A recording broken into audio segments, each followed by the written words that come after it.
Welcome to this episode of Running with Finances, and today I'm going to be talking about mechanics.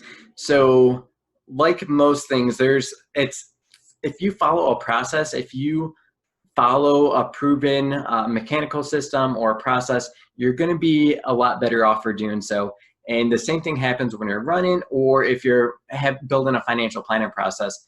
And what happens is when you don't follow these processes, if you're just winging it or just one thing that I used to be terrible with when I would run, especially on the track team, is I would run like hardcore without any thought of what the proper mechanics were, and I ended up injuring myself more times than not. And half the races I wasn't even able to race because I was injured all the time.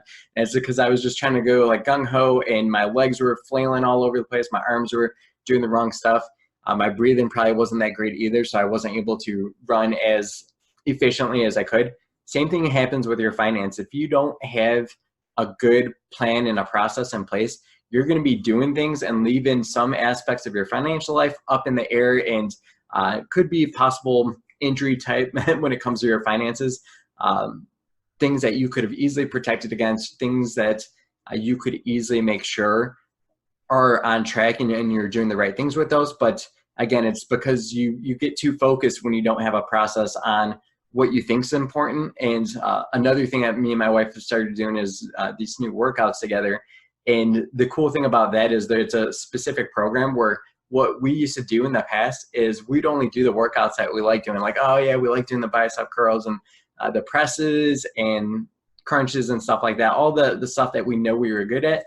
And the same thing happens with your finances. You get comfortable with what you're good at, and those are what you do.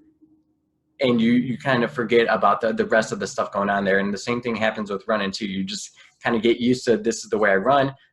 Luckily, over the years now that I'm not always trying to just be the fastest person and not trying to kill myself, I actually have a lot better mechanics. I get injured a lot less now in my 30s than I did when I was in my teens and early 20s. And so, yeah, just having a process, following the mechanics is going to make your life more efficient. It's going to reduce the chances of injury, and just all around you're going to be more confident in what you're doing, both on the financial side, workout, and running. So hopefully that's helpful and gives you some insight.